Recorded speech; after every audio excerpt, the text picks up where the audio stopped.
I will project just a little bit more. I can project a lot more. I'll keep it around. Welcome to our professional development seminar of the semester.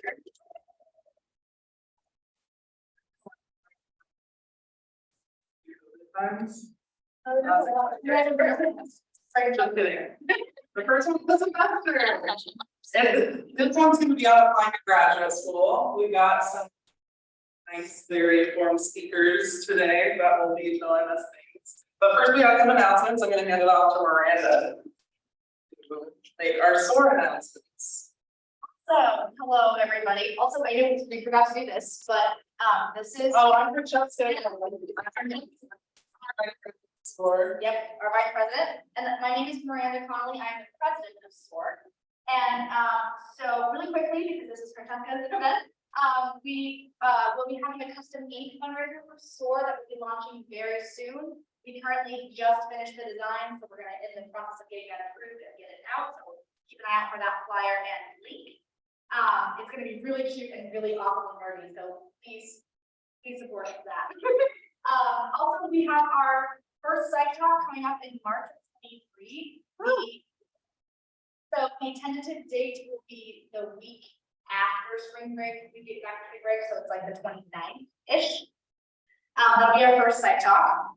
And then so keep an eye out for that flyer as well. And finally, we are going to have officer elections for the next academic year. I know, sad face, but happening in April of 2023. So keep an eye out for that form. And please consider applying. It's a really, really fun to be a part of. And I think with that, without further ado, here's Francesca.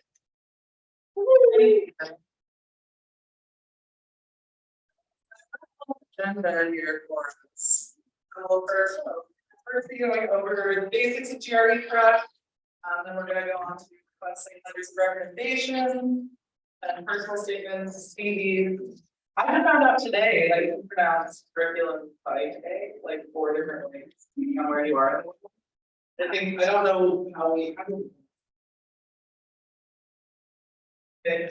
Curriculum vitae, otherwise known as CVs. And then if you've got some stuff to work on, like CVs or personal statements, we will have a little workshop portion. So first, we're going to go over the basics of GRE prep, and the people who will be talking about that are myself and Dr. Gaffney.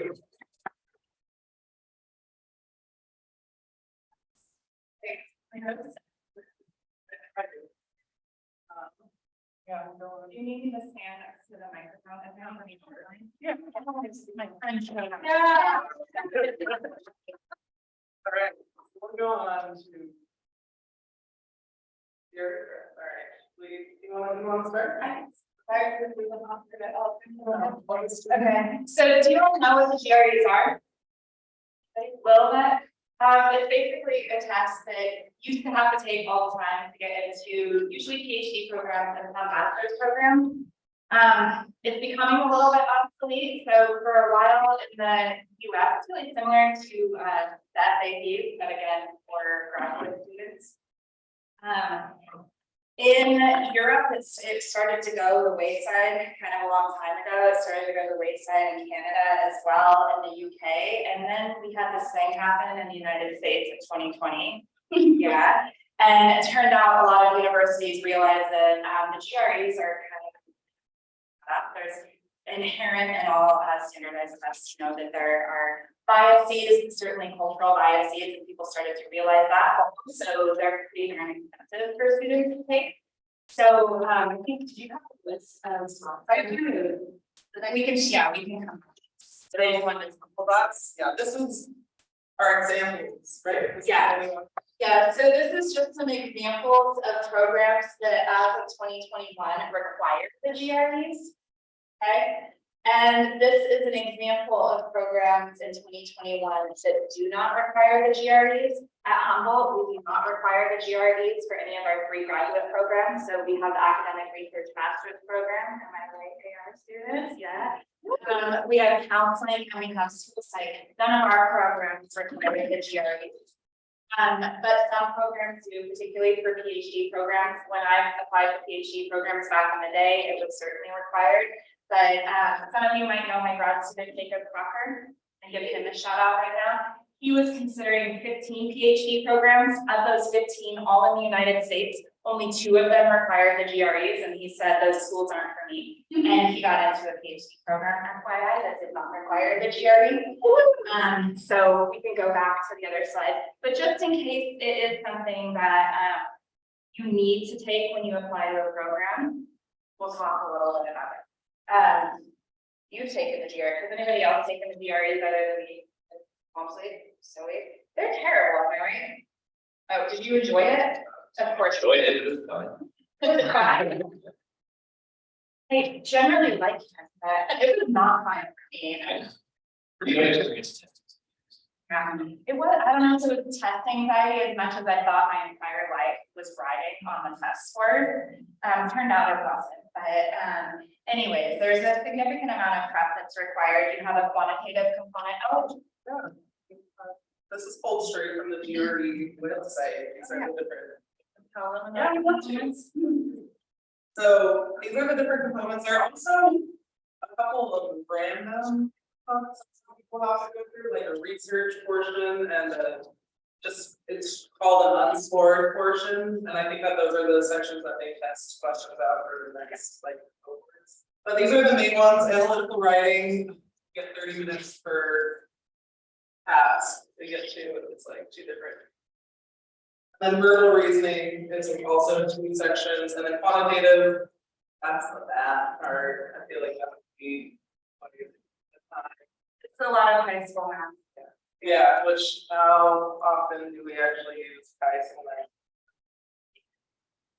But and then the questions on these build off of each other. So if you are getting questions correct in the quantitative section, then they get progressively harder. But the other part of that is if they start to feel easier and easier, then you know that you've made some mistakes on it. So that can be a little bit disheartening. Yeah, and again, with the GREs, some things to think about as if you go to a program that requires these, and even if a program recommends them, you typically want to do whatever the program recommends. So you would likely want to take those GREs. But some things to keep in mind is in terms of studying, you want to give yourself not more than 6 months, typically 3 months time to study. And in my experience over the numerous cohorts of graduate students that I have mentored here, I've had one who followed the time schedule and they did a really good job. But what happens in practice for most students is you get busy with something else. They're like, I'll start it next week. I'll start it next week. I'll wait till summer when things slow down. We'll wait for fall. And then all of a sudden you're taking it like 2 weeks before. 2 weeks before isn't going to help. You're not going to be able to actually get any amount of studying, because if you want to study, again, as Francesca said, most of us don't remember high school math. We might be great at stats because we learned a whole bunch of that as an undergrad or as a master's student, but some of that algebra from high school you probably forgot, or you might need to buff up on some of your verbal skills, things like that. You need that amount of time to do it, and if you don't give yourself that amount of time, then you're likely not going to be able to improve your score. And there are all kinds of programs online that set up study schedules for you. Get the books, the GRE books, and get through, like, go through those section by section. It's easier said than done, but it does. There are a lot of resources for GRE prep. If you need an autocrat to give you a schedule, that's me. I'm very much like, this is when you start. This is when you take your first practice test. You like when I take practice tests, because it turns out sitting for that amount of time can be really difficult. So you want to take a full-on practice test to give yourself sort of a baseline of where you are, at least 3 months in advance of when you want the test score. And then when you get your results back, sometimes you can grade your own results. You then have the opportunity to see, oh, okay, well, I need to beef up how well I do in this area versus this area. So you know where to concentrate your studying. Anyone have any questions about? Yes. What's that like generally like a good school? And say you're not a great test taker, are colleges lenient about what your GRE scores are? Could you offer some other kind of, like, say you have a lot of extracurriculars, you have a really high GPA, what are things that could kind of counteract it? Depends on the program. So some programs like, and I've been on PhD admissions committees and obviously committees here for master's students. The PhD admissions committees that I was on, they like could care less about extracurriculars. They're like, can the person do research? And the other part of that is a lot of programs, if they use the GREs, it's part of a formula. So it's basically like you have to get this score, including, you know, scores on the GREs are one cutoff, GPA is another cutoff, and usually you have those two minimum requirements. If you don't hit that, you're out the door. But there are other programs too, or if you're weaker in some areas, right? I was really nervous when I took the GREs that I was like, oh my gosh, I don't know if I remember my high school math very well. I had a ton of stats experience though, and my stats prof from my undergrad was like, Amber, if you don't do super well on the math portion, I'm gonna write you an amazing letter on the stat, like on to say that you can do stats, which is what these like programs are looking for. So there are ways that you can kind of bump that up using your letter writers or using some of your other experience, depending on the program. Unless they're one of those hardcore programs, it's like, you don't meet this criteria, you're out the door and we won't look at anything else. So like everything in psychology, at least in social psych, it depends. Good question. Does anyone else have any questions about the GRE? Oh, yeah. The question was, generally, with a good score, are there any alternative ways to compensate for if you don't get a good score? And that was the answer. Don't. All right. Thanks, Amber. Thank you.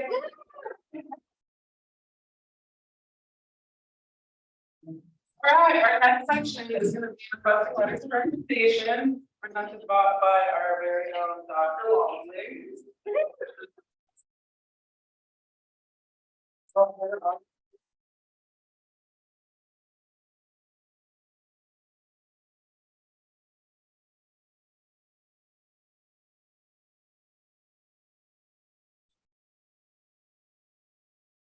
Can I get a thumbs up from somebody in Zoom?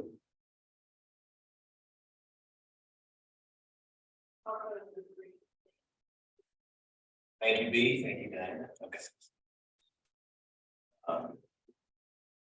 There's a misrepresentation. Headshot of mine. I was 6 years old.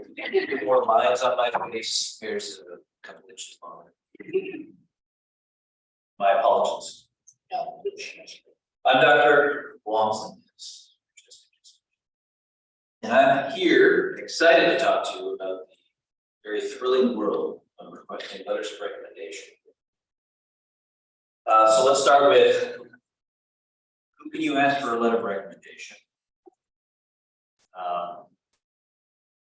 Really, again, depends. We're always at any qualifiers, a lot of psychology domains, but generally, in the before times, the standard was 3 letters of recommendation required for graduate applications. For more stringent or very competitive programs, it might need to double check to see what the required number is. I know during the pandemic, many programs, including ours, recognize that it's really tough to form relationships with instructors, especially with Zoom, some classes being asynchronous. So we cut down the number to 2 letters. That's still the case, yeah. Still the case, okay. But double check with other programs, because if they did have those accommodations, they might be no longer providing those accommodations as we return to campus for in-person instruction. So just be mindful of that. But generally, of course, you're applying to academic grad programs, your letter writers who ask should be of an academic nature. Your instructors, although for more clinically oriented programs, speak really to the behavior analysis program, I do accept a letter from a clinical supervisor. So a person has been doing ABA work under a board certified behavior analyst. I will happily accept a letter from that ACBA that can comment on their clinical skills, how effective they would be in providing services. But again, double check what kinds of letters they'll accept. There might be examples where if you're applying to say a religious studies class, maybe getting a letter from your ministers. That might be appropriate if it's context dependent in that discipline. But generally, look for academic sources to request a letter. How many should you ask for? We already answered that already. So generally 3. Programs here right now requiring 2. Still accommodating the challenges of fostering a relationship with your instructors in the pandemic. Also, who can or who should you ask, right? Ideally, you would ask those folks that have sampled the most of your academic repertoire. So not only, so if you've only taken a class with one instructor and you were an A+ student, but you were quiet as a church mouse in class, you never stopped into their office hours, you never really got a sense of who the instructor is, they don't have a sense of who you are, other than being a warm seat in the classroom. If you do ask somebody that for a letter, they might be very happy to write that for you. But they'll probably say, it's not going to be the strongest letter. I can only comment on you did really well on your assignments, you're a strong writer, strong test taker, but I don't know much else about you. Generally, you want to ask folks who've taken multiple classes with, and if you've interacted with them in multiple capacities or worked with them in different things. Teaching assistant for them after taking a class with them, or a research assistant in their lab, or working in some kind of grant or another capacity where you're taking on additional responsibilities. You're not just a warm body in a seat and you're doing really well on your exams in the class. So if a potential letter writer has observed and can comment, well, this person really thrives and we give them more responsibilities. Comment more on your abilities. Manage data sets if you're an RA, develop research questions, manage an entire lab. That can make for a stronger letter generally. Now, how do you ask? Well, and also I'll comment to that, especially a lot of folks transferring in, and now you're in your junior year, and next year I think you'll start applying. So it might be challenging for transfer students, particularly. Folks have, how do I foster these relationships in such a short span of time? And so we recognize that too, the challenge there. That's why I say, ideally, you ask folks to write you a letter who has sampled your relevant academic repertoire across different domains. But if you've got 2 really solid, you're feeling good about 2 letter writers, you take multiple classes and interact in different ways. And then a third, you've only taken 1 class. I mean, that won't, you won't be shooting yourself in the foot necessarily if you have 2 great letters and 1 okay. How do you ask? So that's important.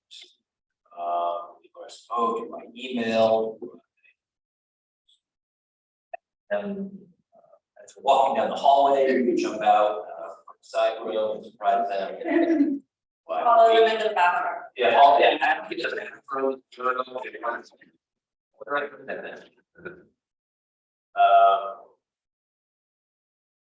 but I mean, generally, there's no match, whether it's email or in person, as long as you're cool. I want operation defined with be cool. But generally, the more information you give to your potential letter writer, the more helpful it will be for them to be able to comment on why they think you may be a good fit for this program. In addition to commenting on your academic strengths.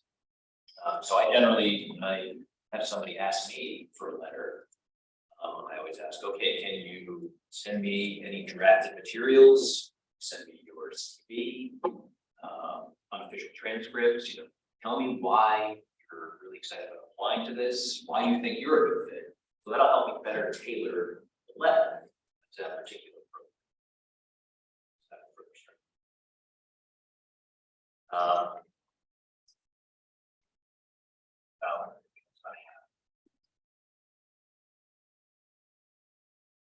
Yes. So it's gonna lead into the next question. All right.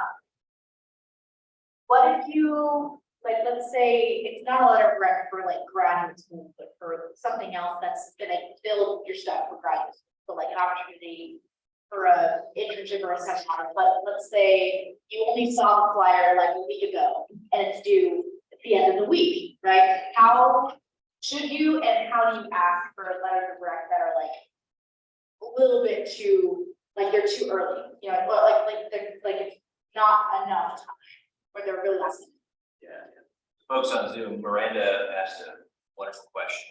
Well, what if it's not necessarily for a grad application you're asking the letter, but it's some kind of research opportunity or community opportunity where you can get some more experience. And it's last minute. And it's last minute, or you just found out about the opportunity and the application.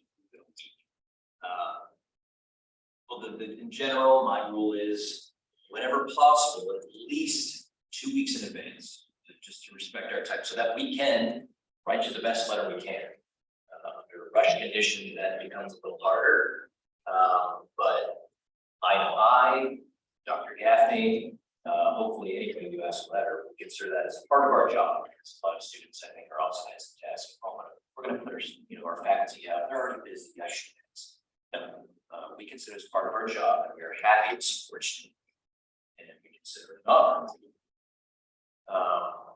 So even if it's, there's a tight time frame, we'll do our best. It should be upfront, like, hey, I just found out about this. I know it's a time crunch. Would you be willing to write me a strong letter? You always specify, can you write me a strong letter? Because I've had students ask me if I can just write a letter, and I said yes, but it won't be all that good. Or yes, and I can happily comment on the 3 classes you've taken with me. I'm involved in ABA work and talk to your supervisors, you're singing in rhythm. So that's something else you want to do, specify, write me a strong letter. Hopefully the potential letter writer be cool and be honest and say, yes, I can, or yes, I can write you a little bit. All that's true. But that's the general. 2 weeks. We understand, yeah. Things come up. The opportunity is just announced. And applications are due within a week. So, in general, just give us as much of the lead to them. And then I want to make a couple comments on how letters are distributed. By that I mean, usually a lot of folks, I think they assume that because the letters are part of my graduate application, I need to elect them myself and include them in the application. Generally, that is not the practice. As you can imagine, for security reasons, right? If all the letter writers just gave you their files, there might ever considering this, but there at least is an opportunity for folks to modify them after the fact. Or reuse them, right. So that for security reasons, that's not what happens. Generally, you will enter in the web form like a Cal State apply. You enter in your letter writers after you've gotten them to agree to write a letter. Don't surprise folks with another strange email.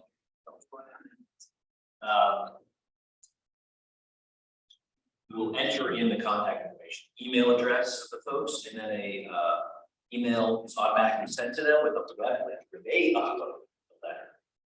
So you don't get access to that. Relatedly, sounds weird, no, but there will always be a box you can check. I waive my right to access my letters. Always check that box. Because you want your letter writers to be able to speak freely. Some folks might self-edit if they know that you're going to do it. Some folks not. Again, I'm using anybody potentially retaliating if they apply with the language. But it also protects the letter writer from again, so those kind of checks and balances. So yeah, it sounds strange. Waiving my right to access this. I need to consult with a lawyer. No, it just means we'll get access to that already. Okay, I think that's all I want to say at this point, so let's open up for any questions.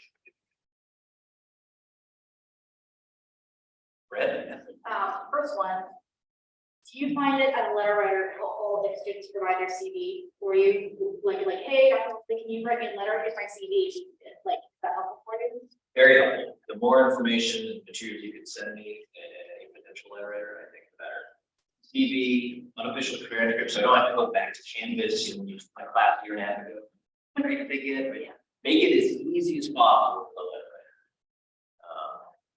writer. Like, transcript also would probably be helpful. Right, transcripts, if you don't have a personal statement drafted up yet, just a blurb saying, here's what excited about this program. You know, it's a science practitioner model that specifically teaches folks on evidence-based approaches, with fear and anxiety. Exposure. Here's why that speaks. Something to so that the letter writer can further tailor the letter to the program and why there'd be a goodness fit there. Just a brief question on personal letters of recommendation. Would colleges be interested in something like that? And who would you consider, like an employer or someone who could speak to your character or your ability to do your job really well? This question kind of going back to like who is appropriate to ask. There might be details in that specific program. So if example of a master's or PhD program, I don't know, like a community psychology program, if you've participated in like a nonprofit organization, it might be appropriate, to get somebody who supervised your work there. Oh yeah, they've fostered great community relationships. They've done good. If that would be applicable to the nature of the program, I might say that. But always double check program. In general, I always say, if you have any questions, call up the admissions or call the department office staff. You're not going to put them out. That's why they have contact information in the grad program website. To ask any questions you may have. But also, especially if you're asking, calling several times. Well, you're just putting your name out there, right? And you're showing them that you're really interested in thinking through carefully the details of the applications. That is a good reflection of you. And it's an opportunity to, again, just put a little voice to the name.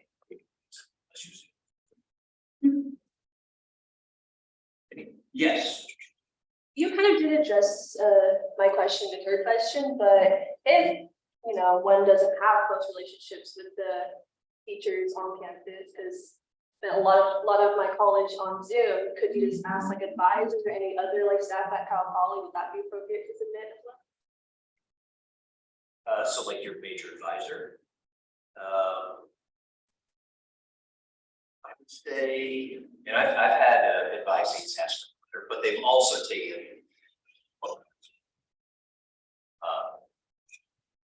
So it's the case that your major advisor in psychology can comment to, oh yes, they come in well prepared to advising meetings. They're asking really great questions, not only about like what did I take, but talking about career paths, career opportunities in psychology.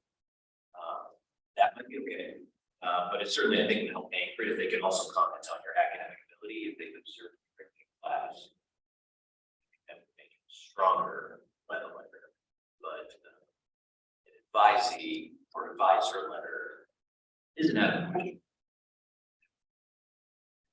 Yeah, I would add to that, if you're a tutor, for example, and you have someone who supervises your work or sees you like going in and doing that work, particularly for a program like the AR program or any of our programs here, that would be totally, I think most of us would love to see something like that because it shows your engagement with the university and how hard it is. Thank you. Checking in with the Zoom folks too to see if there are any questions. I see it. Okay. I do have one last question. Yes. With the letters. So we check the box to waive your rights, so then they have confidentiality. Is it appropriate to, after the applications have already been sent out, letters have been sent out, say, hey, Dr. Walmsley, can I read the letter that you wrote me? Is that appropriate or no? I would say no to me, if you ask me that, I would say it's inappropriate. I would say that's slightly uncool. Okay. But I have in the past, especially with what I do, I'm really proud of this. This is something you should do. It's written. Yes. I have after the fact, had sent on occasion letters to the. Hey, this is what I wrote. Just singing your praises. So Yeah. just, this might be nice. But yeah, generally, only if it's on. Other questions? No, right on time. Oh, no, you're. Any others on that?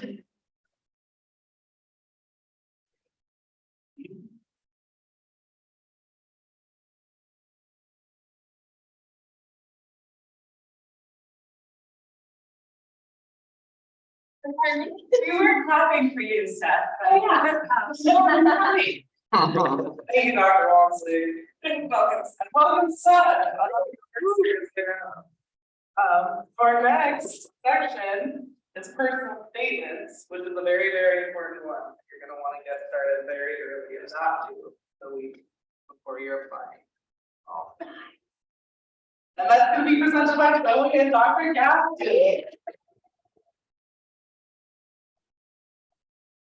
Francesca from the social psych department and Dr. Gaffney, same Dr. Gaffney that was up here just a few minutes ago.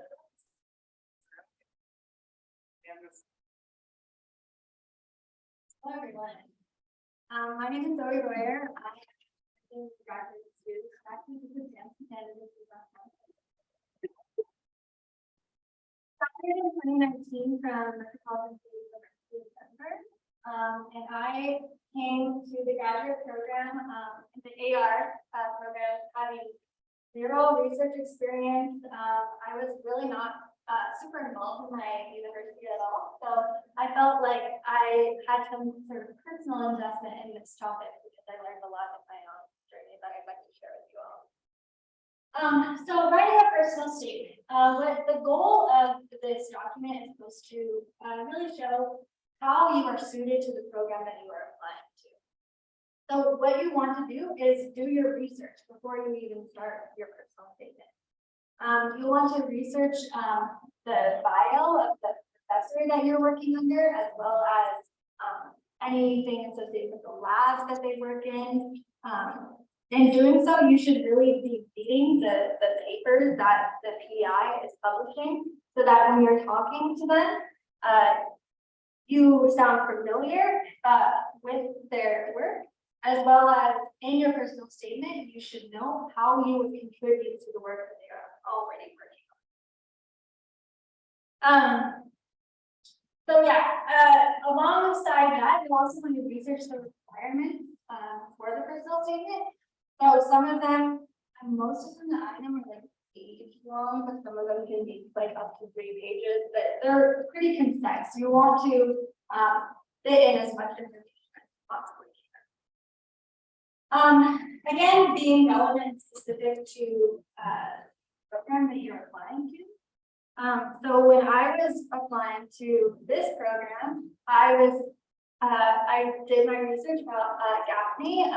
I knew that she studied under Michael Hogg, who he actually studied under Dr. John Turner. So I knew kind of her lineage and was able to speak to that. You need a family tree. Also, in my personal statement, I talked about the theories that Dr. Gaffney uses in her lab and why I was interested in that. I also mentioned, or I talked about how Dr. Gaffney co-organizes the group processes and intergroup relations conference at SBSB. She's also involved in the European Association of Social Psychology. So I made sure to note that those are 2 conferences that I would like to be involved in and would like to help the lab every day. I also know that she was a young assistant professor when I applied, And so that means that she would likely want to publish. So I made it known that I would also really like to. So yeah, so when you're talking about your background, you want to personalize it to the program. With our undergraduate personal statements, I feel like in undergrad we were told to really highlight our personality and how our background life experiences have led us to the major that we want to choose. However, for a graduate personal statement, you really want to be very professional and talk about your relevant work experience that led you to the program. So you're not going to necessarily talk about your character attributes that make you a strong student.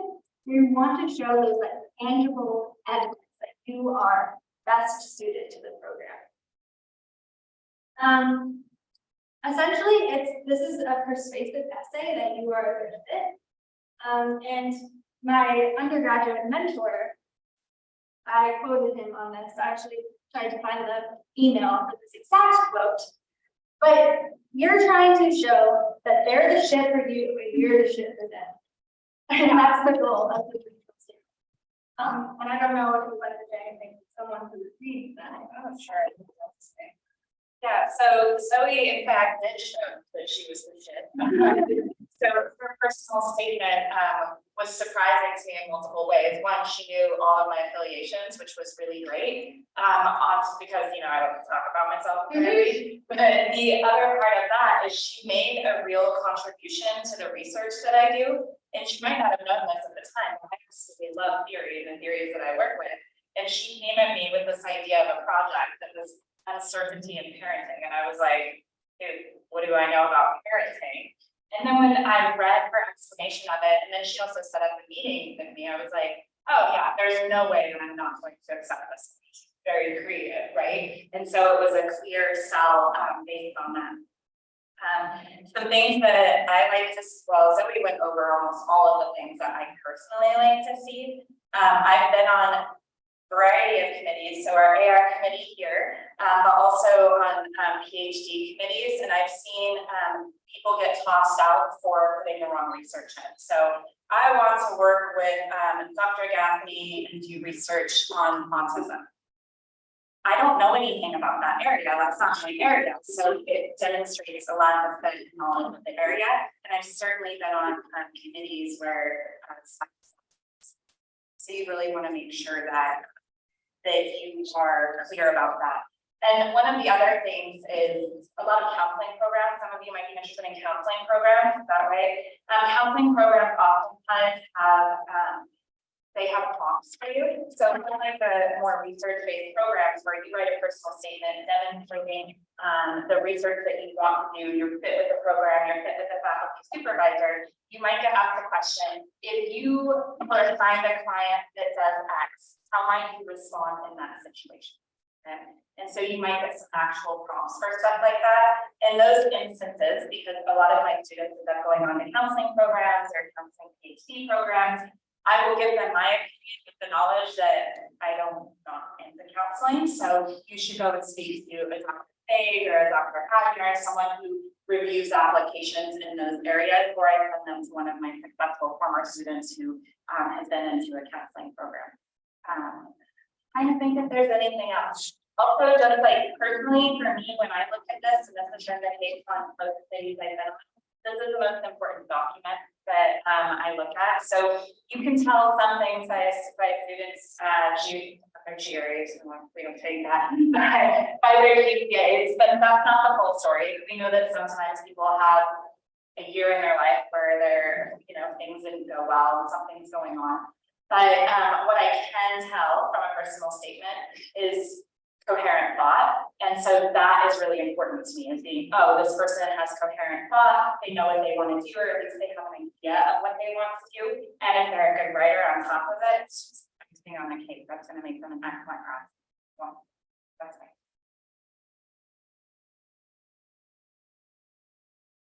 Yeah, does anyone have any questions? So as far as the process of writing a personal statement, should you know who you want your advisor to be, like at every school? Like you're not gonna generalize a personal statement, right? You're gonna like tailored to the school, and then also. Should you send that person your personal statement to like vet before you submit it? So Francesca asked a really good question. One of them, sorry, can you repeat it? Yeah, are you tailored, like, Oh, should you tailor it to every school we're applying to? Should you tailor the personal statement to every school and program that you're applying to? And yes, you absolutely should. Every single personal statement that you use should be completely, absolutely tailored to the program. And that's even for, because a lot of counseling master's programs, for example, you might not be applying to work with a specific supervisor, but you will see when you do your research on that program that they have certain values, and you can pull that off of their website, and you want to demonstrate that you also hold those values, because guess what, folks, like some of your others, yeah, there's a theory behind that. So you can find that sort of thing to work in. Just really important. And then sending it to the potential advisor you would want to list it. I mean, I didn't, but I sent my personal statement along with requesting my letters of recommendation. And in doing so, I got like unsolicited feedback from the people that were my letters of recommendation about things I could possibly add to my. So I think that if you can get as much feedback as you possibly can, that'd be helpful, but maybe not to the advisor. Cool. Yeah, so we How many applications once you put people out? Is it such a personalized process? Do you just research the specific programs that you want to go into, or do you like hone in on like 2 or 3? Sophia asked if you like how many to apply to, and I think it just depends. This was the only school that I applied to, but I know that, you know, Jacob Crocker, for example, applied to 15 PhD programs. But I think it just really depends on your goals and your interests. Yeah, and you can do, because likely you're not applying to, okay, I'm applying to the social psychology program to do intergroup relations research, I'm applying to this counseling program, I'm applying to behavior analysis program. You're probably applying to ones that are all, if you're applying to multiple, that are in like a general region. And so there are things that you use that would transfer from each of those. So you don't have to reinvent the wheel each time. But in the programs where you feel like there's faculty you need to butter up a little bit, then that's where you like insert faculty thing, X, Y, and Z about their research. Any other questions? Yeah. Like for the personal statement, like who is like the target audience of that letter? Like, do you have specific one? Yeah, so it again depends on the program. So like for most PhD programs, for our academic research master's program here as well, it's the supervisor with whom you want to work. So if you want to work with a doctor, for example, you imagine that this letter is by and large to Dr. Han and then her other colleagues that might, you know, be influential, right? If your goal is to get into a counseling program, then you would say, okay, there's probably multiple people who are reviewing this application and they want to see that I have a passion for counseling. They want to see that I have an understanding of the goals of this program.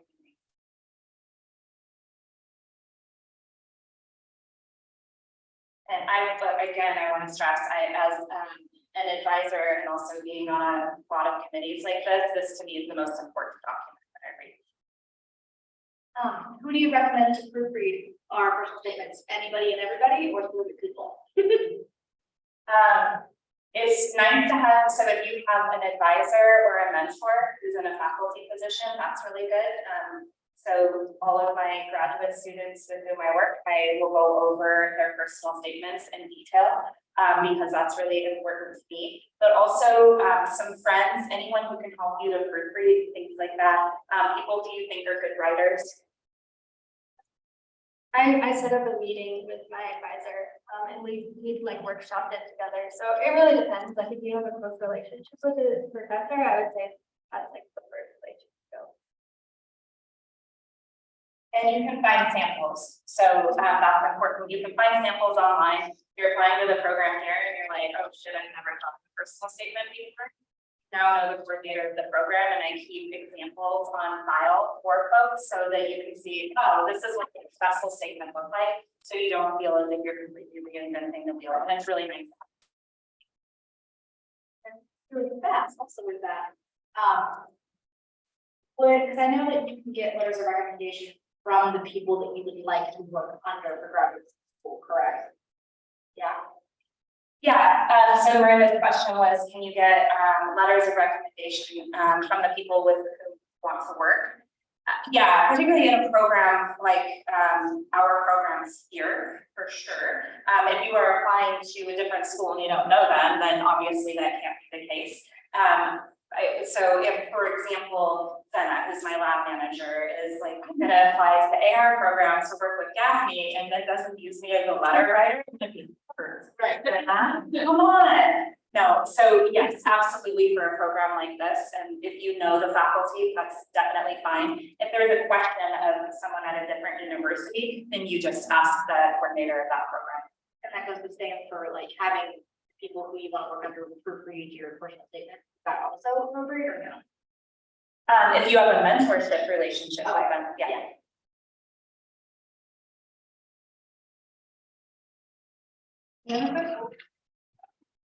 Thank you.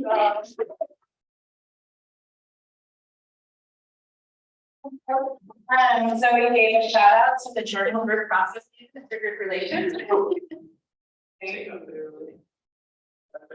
I'll make sure these. On to the next thing. CVs. Now we know CVs can have many ways. But how does stuff turn out? Curriculum vitae. Curriculum vitae is presented by Prof. Souter and Cahill, who's not with us today, but we have a couple videos that we're gonna play before Steph presents. So this is gonna go over the outline, basic outline of the CVs and the do's and don'ts.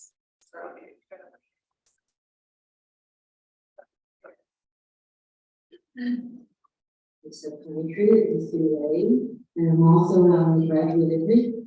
Can the folks on Zoom hear that? It's not playing right now, but Get a thumbs up. I'm gonna play it right now. Champion for the neuroscience and technical program here. Yes. All right. Okay. Please, everyone.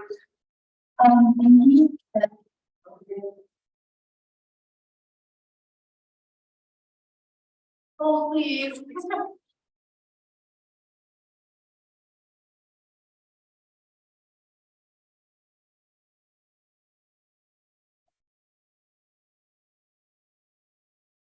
We're gonna play it. Please let us know if you can't hear it and we will work on it. If you can't hear it, you can send a link out to you guys so you can play it. Actually, let's do that. We're gonna send a link out to you, just in case you can watch it now or later. This is gonna be the first video. And there we go. All right. It's a country, it's the CA. We're gonna get that And right. also on the graduate admissions committee for the neuroscience and technical program here. Okay. Thank you for doing that. What did you do? Yeah.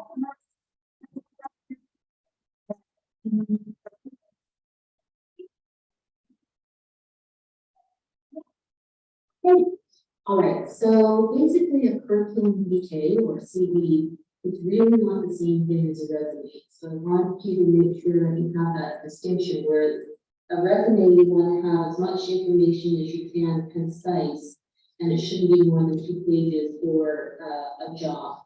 But a CV is your professional resume. It's basically telling us your education, your professional experience, the papers that you publish. It's really important to have this document complete for your application for grad school, if that's ultimately your goal, or even to just have any kind of professional experience with even industry. Sometimes they'll want to see these curriculum details over just a resume. So I worked with Dana to create an outline. And the first thing you want to do is make sure you give your name and include pronouns here. And then your address and contact information, current address. There's also a professional and whiteboard called Orbit. And that particular number is associated with all of your professional activities, especially your peer-reviewed publications. So everybody can apply for one of these Orbit numbers, and then it gets linked then to people can click on that, and then it gets linked automatically to your, to all your professional activities. Okay, so after that, in most CVs, you want your education, and you always work with the most recent to, in my way I like to see them is the most recent to something that is as far away as possible. So I usually put, where you currently are, which is Humboldt University. I would include your major here, if you have a major. I would also include, we've got do's and don'ts later, but I would include if you have very strong GPA, and I would put the title of maybe your honors or your capstone without going into any more detail. You want this information to after that, there can be some latitude in terms of what you put next. I like to see the awards next. So this is anything to do with, have you had any special recognition in any of your classes, if you've received any scholarships, if you've had a special invitation, like, that boy who saved all those people, you haven't heard it. LA, we had a mass shooting on Chinese New Year. You got to see the president. That would be considered, something that you would put, that was a special honor to put underneath that. And then beyond that, and I'm sorry if I'm going too fast, but we can talk about this more with Senna after I go through details. You will want to put your professional memberships, and this includes any scholarly club. So within Humboldt, I know that belongs to something called SOAR. You would put that here. But if you're in a neuro kind of lab or very interested in neuroscience, you also might want to consider becoming a member of the Society for Neuroscience, which is an international association with well over 40,000 members, and student membership is not very expensive. So you may want to consider having that and putting that on. Okay, then is there anything specific that you want to ask me about any of this yet, or can I keep going? No. Okay, so after that, I want you to include your research experience, because if it's for graduate school, or even if it's just for a job at company, they want to know what your research experience is, if the job is related to that. But certainly for graduate school, you want to have that information. So here you want to include basically like the lab you were at, and the type of research experience, but again, short and concise. So we don't want paragraphs at all here. We just want to know like what your research experience was.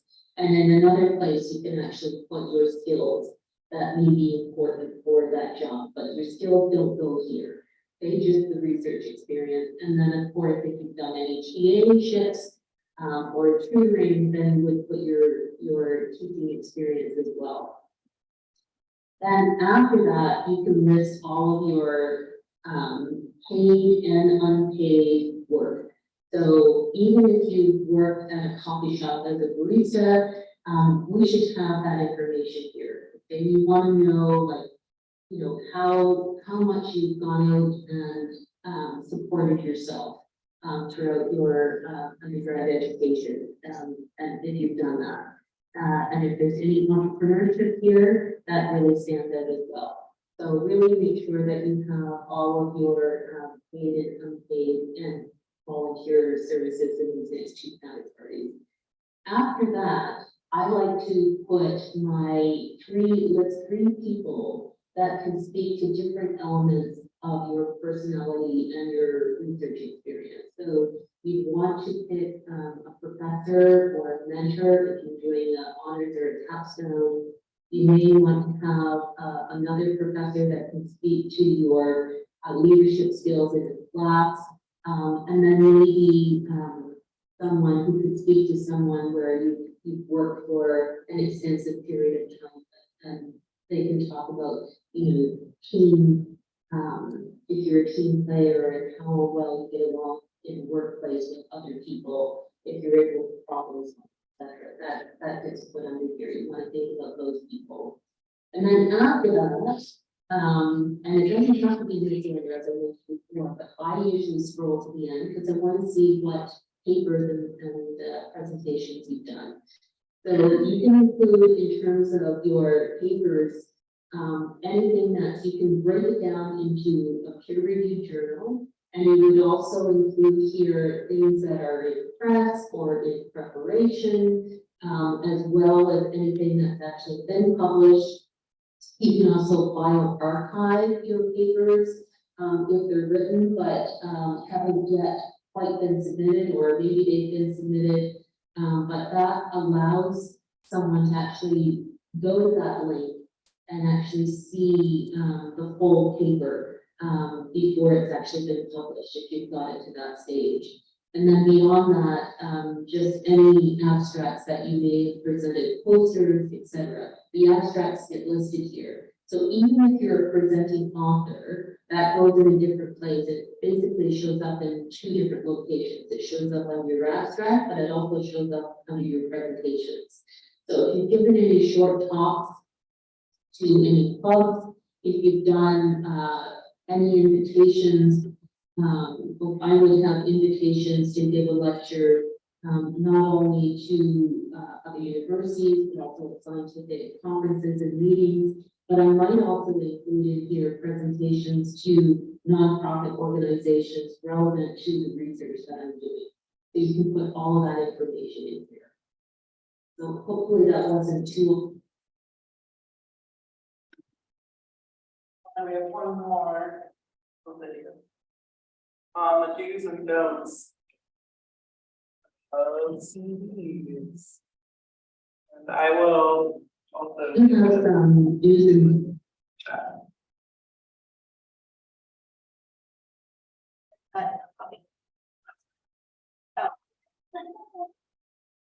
Okay.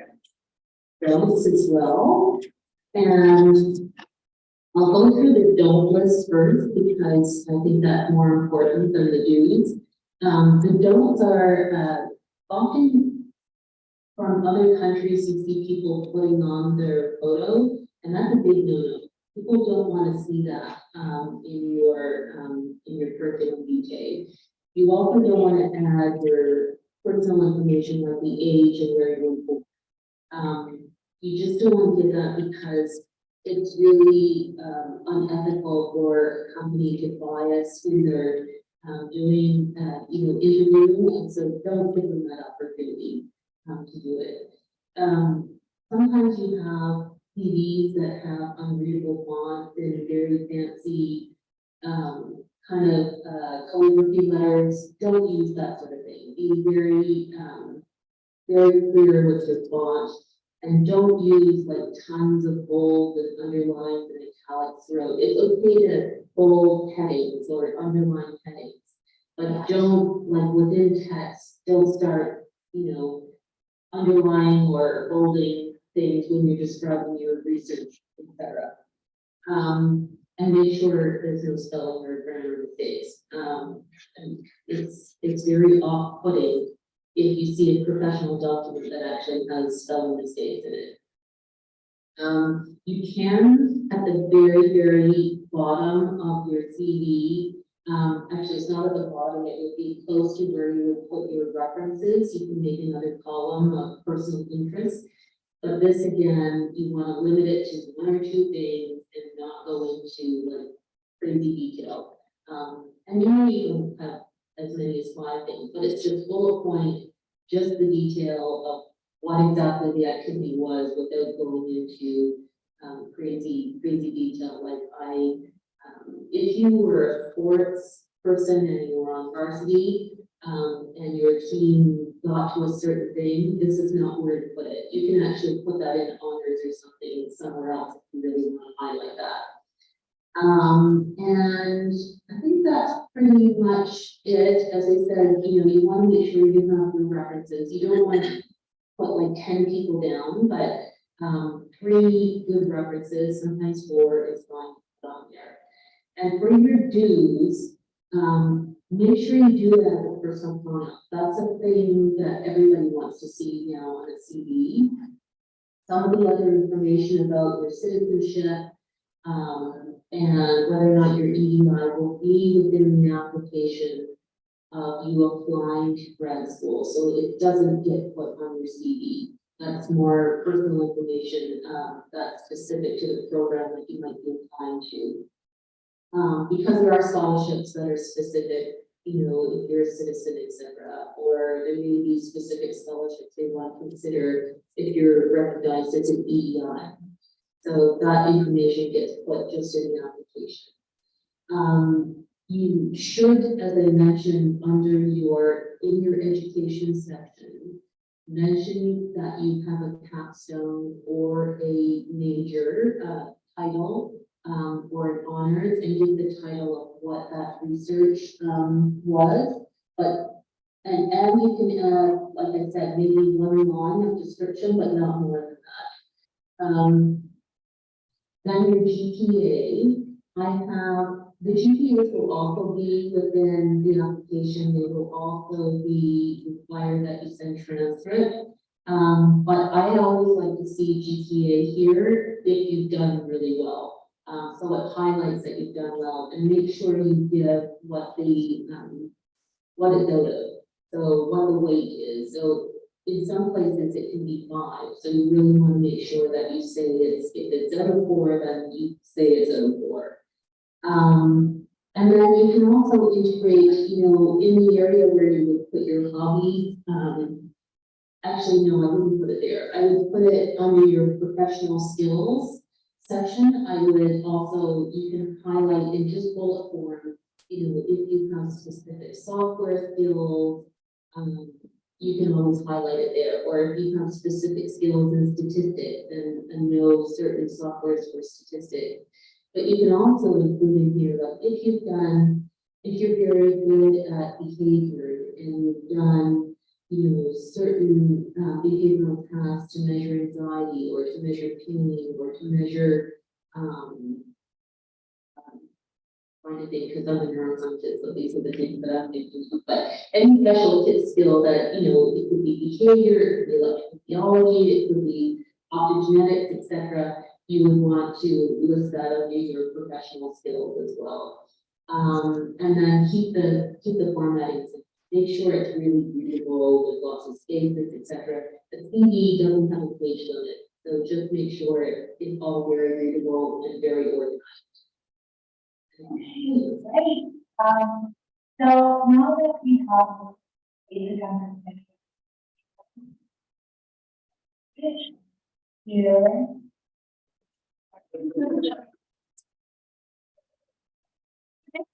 Yeah, good stuff. Nice stuff. My name is Stephanie. I'm an instructor in the psych department. I teach research methods currently, but typically I teach psychology for my emphasis in the graduate program here, which I graduated from within social psychology. So I'm going to talk a bit about TV, but really what I'd like to do is put it in the context of some examples, and I also want your participation for this. So hopefully now that we've been sitting and listening, actually interacting will feel a little bit like a breath there. So, that's the perfect experiment. We're gonna. Stop sharing and reshare.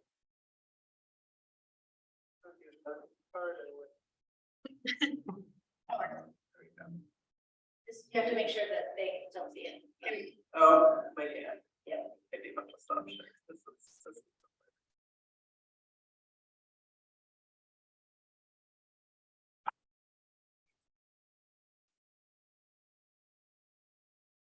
Got it? Yeah. I'm gonna Oh, yeah, go for it.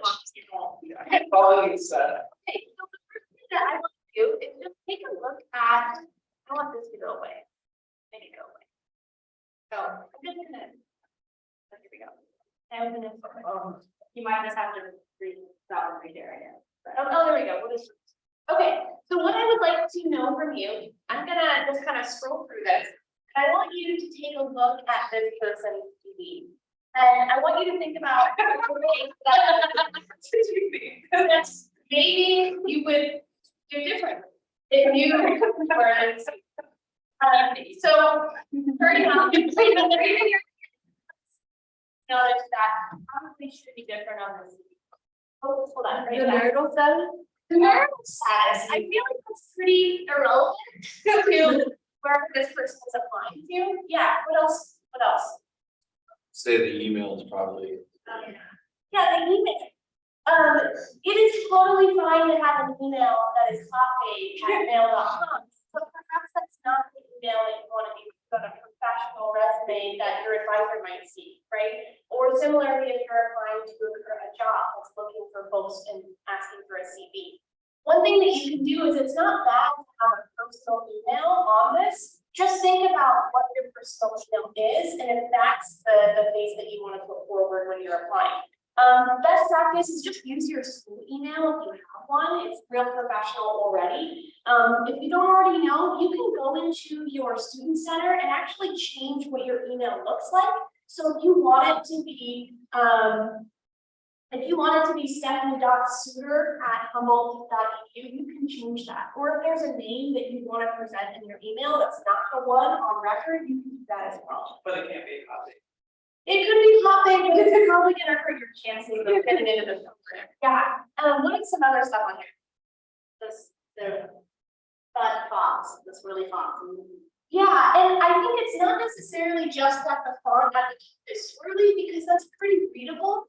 The problem here is that the font is inconsistent on the document, and you really want to make sure that if you're gonna go with a font that is A, readable, and B, really consistent. You don't want different sizes of fonts, you don't want different types of font throughout the document.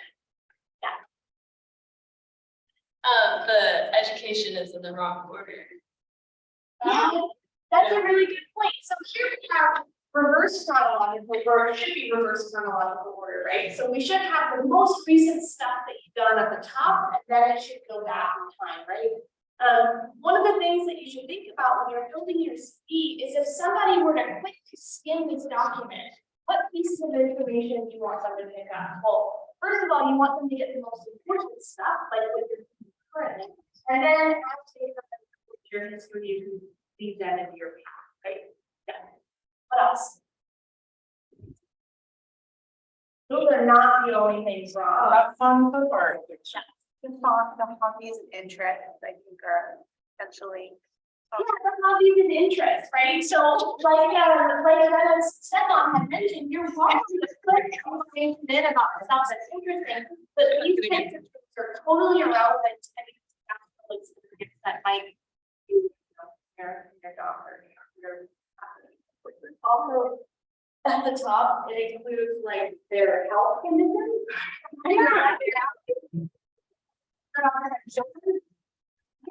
Yeah, it's too personal, right? That's the type of information that they wouldn't evaluate in an application And you setting. can't evaluate, if someone asks you if you have children in a job application or if you're married, then they should lose their jobs. That's illegal.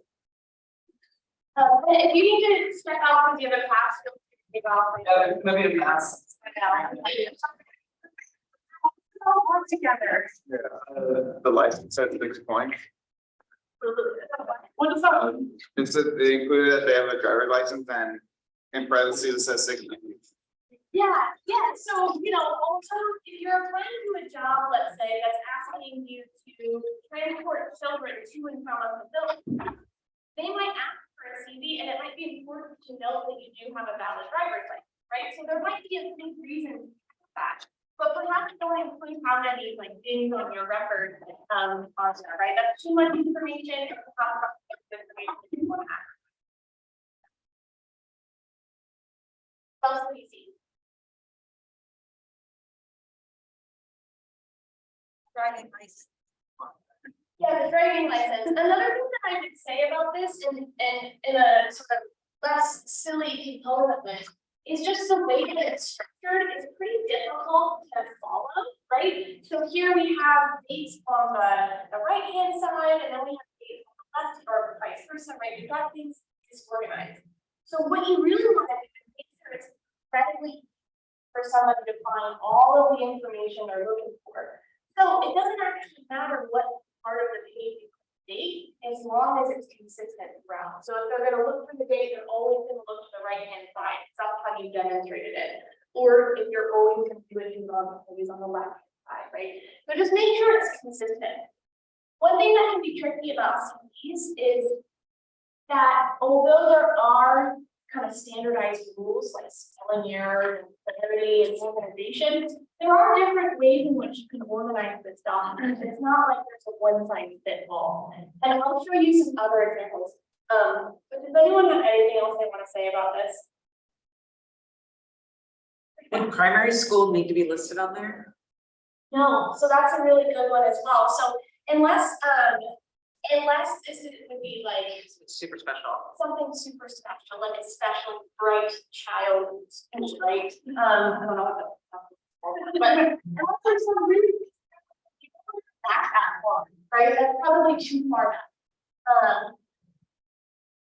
So then I'm gonna go ahead and pull up another one. I have a question that kind of relates to your primary school. What would adults for long, many years of work experience? How much should I list? How much would you consider relevant? So I would include probably at least the past 5 years, and then you can also streamline it from there. So if you're applying to, let's say, a counseling program, or let's say psychology, and you're really interested in working with kids, but let's say you work at a yogurt shop and you worked with kids at a certain period of time, you might just want to include the stuff with the kids, so the stuff that's the most relevant to the job, right? Similarly, you can strategize the way in which you format your CV, just like you can in a personal statement. So the order of objects on your CV can change depending on what you're applying for. So for example, let's say in graduate school, let's say you get in, and let's say you're applying for a TA position that's paid. You might want to move all of your teaching experience to the top of your CV, just under your education. Similarly, if you're applying to a job that has to do with kids, you might move your child caretaking experience higher than maybe your teaching experience. And so there are ways that you can tailor this document and the order in which things appear as well. Okay. So this is actually a CV of a student that I helped them put this together, and they were successful in getting into the counseling program here at Cal Poly Humboldt. This isn't their name, but one of the things that the student was particularly concerned with is the fact that they didn't have very much research experience, they didn't have a whole lot going on campus, especially coming back from the pandemic, which I'm sure a lot of you are kind of feeling fearful about as well. So I wanted to maybe give you a second to take a look at this and maybe point out a couple of things that you think are particularly effective about this CV. Okay, yeah, we already have one. Teaching assistant in psychology club.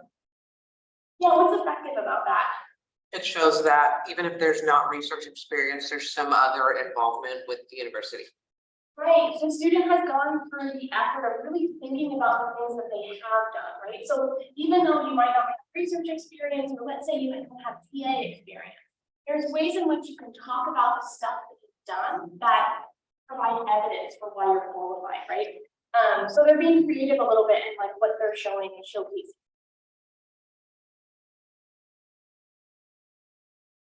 Very consistent. It's really consistent, right? So if we were to wonder, like when these things happened in their past, it's really easy to just see where the date is. We don't have to go searching for when this happened, right? What else?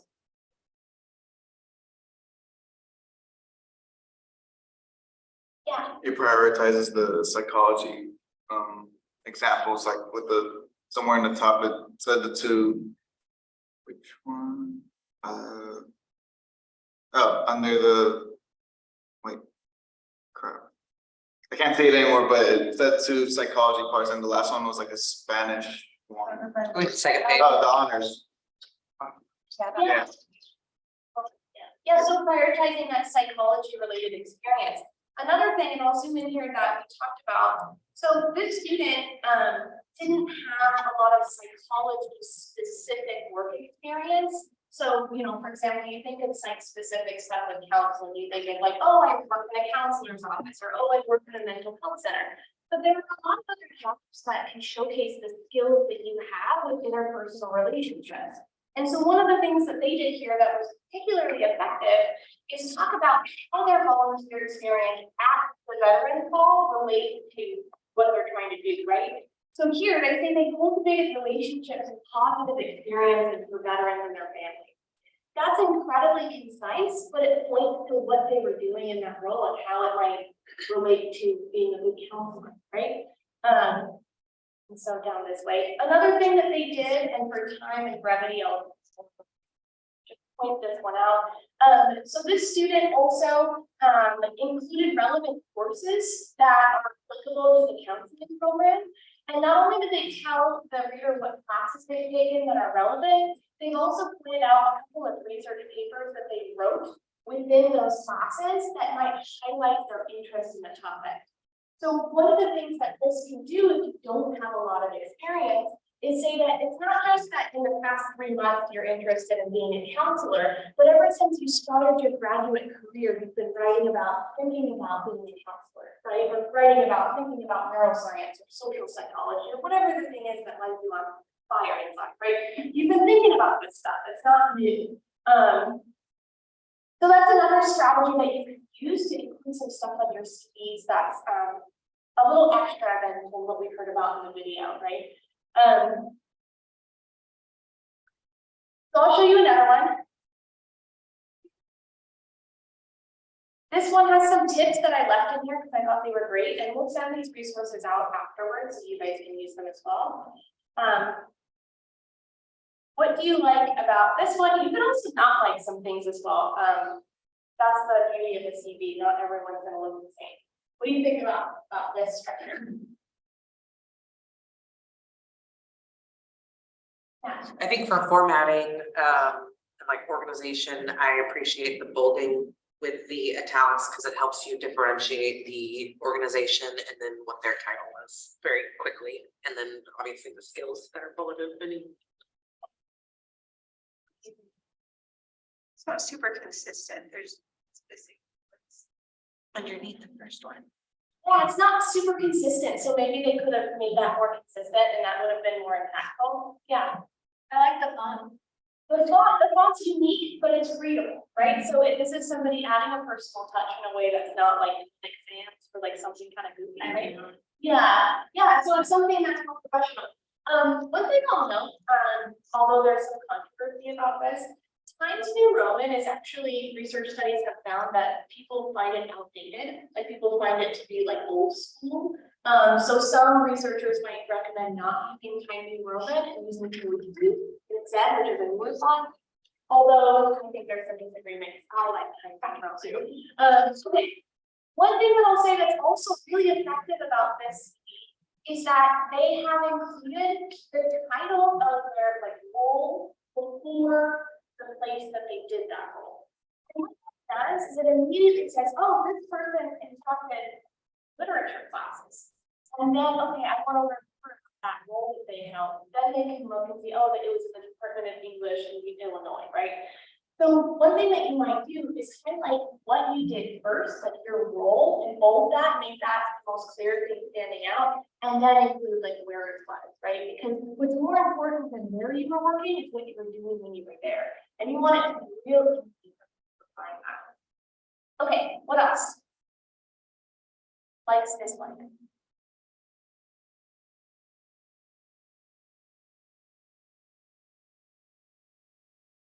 I'm not a big fan of the way they're using ears on the side with the exos.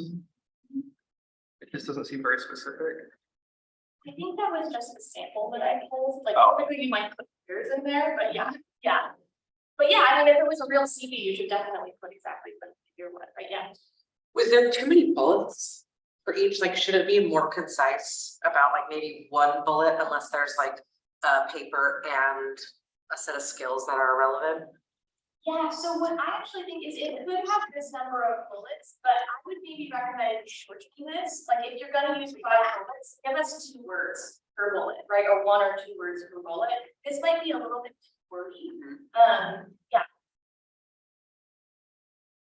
So there's another one here, just a look. Oh, sorry. Go ahead. Oh, I was just gonna say they have page numbers.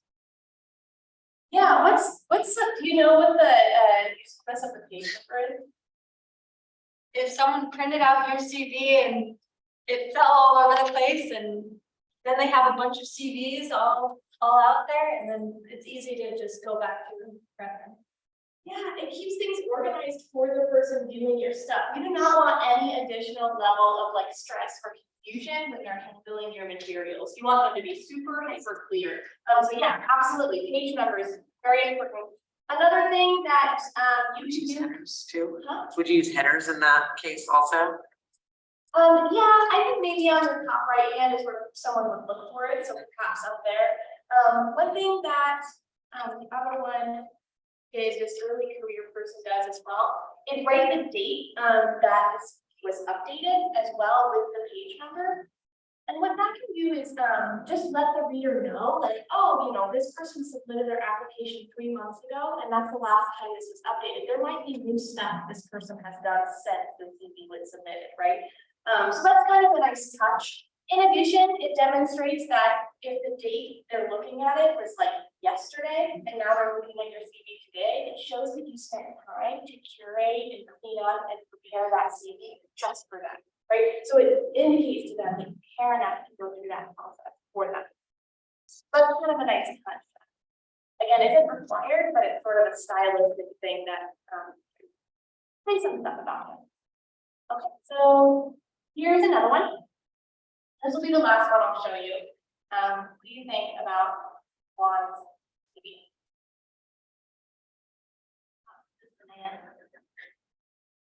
Just inconsistent again with the bullet point, but that could just be how they're, if they were doing like papers and like people not in bullet point, as long as that was consistent, that would be fine, but it's not right now. Yeah, maybe it looks a little funky because there's no bullet point. I like that they put their research interests underneath their education. I think that gives kind of a personal touch to you guys.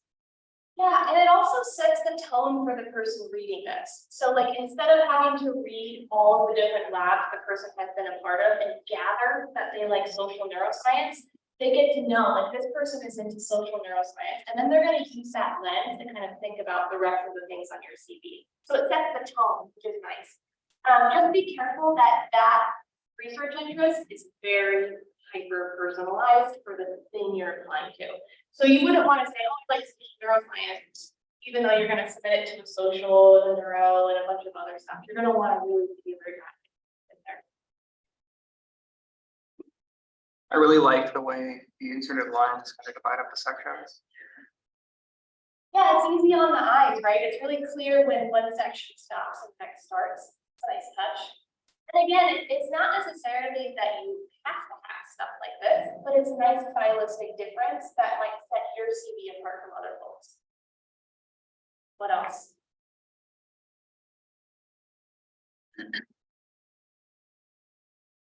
I think it's the bullets are a little bit too wordy again. Probably too wordy. This feels like way too much text. And you can get across a lot of the same stuff with just few short, like sentence or statement. Is there a perfect length? Perfect length? I wish. I don't think so. I think it really depends. And it's going to be case by case.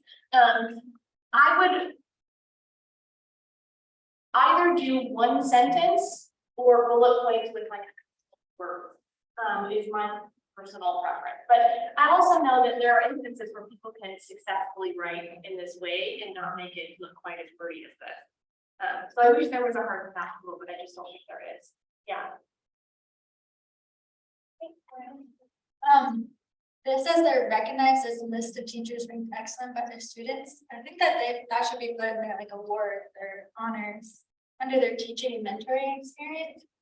Oh, yeah, this is hidden. It's a hidden gem, and actually, you're right, this should be put in its own section. So one of the things that you might hear with CVs is like the longer the CV, the more impressive. So anything that you can do to really talk about every small thing that you've done, even if it's just like your teacher recognized you in class or something, anything that you can pull out into its own section and give a little bit of notoriety is great.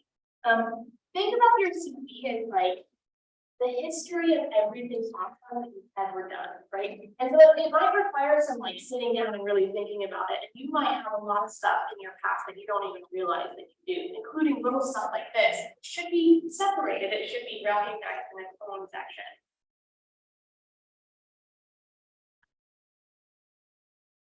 This is kind of a more like broad question. But do you recommend like having a master's CV and then making copies of it to tailor it to the program you're applying to? Yes, in fact, what I do is I stick my CV on the center of my desktop.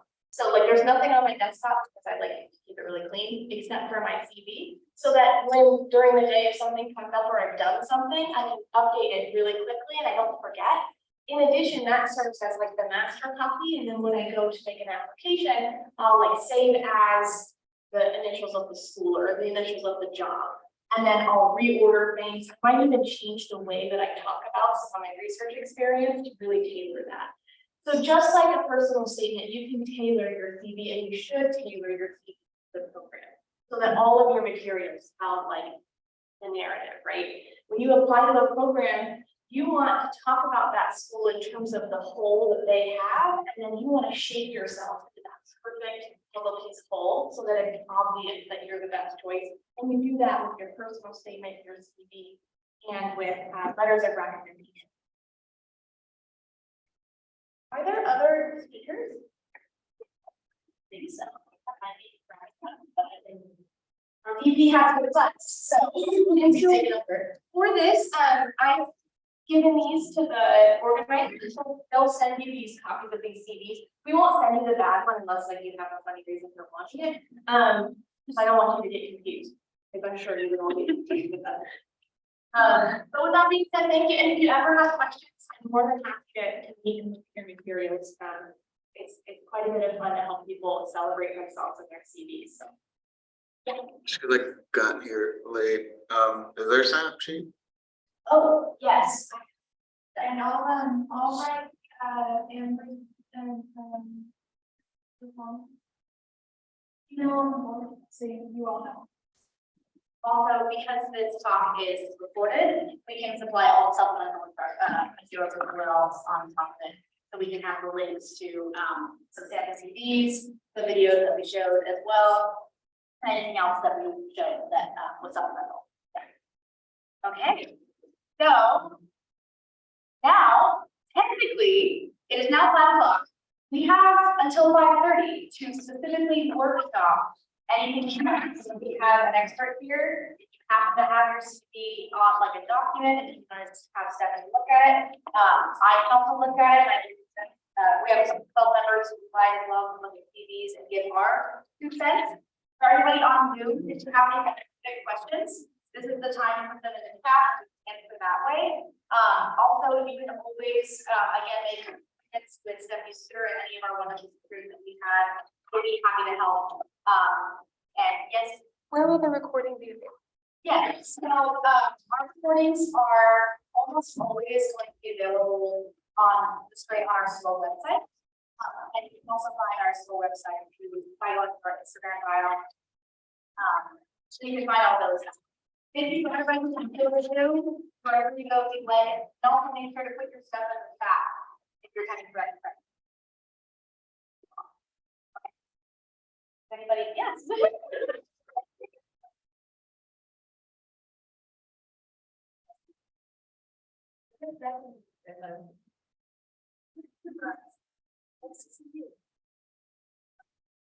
Anybody have any specific things, any CVs to workshop? Yeah. Oh yeah.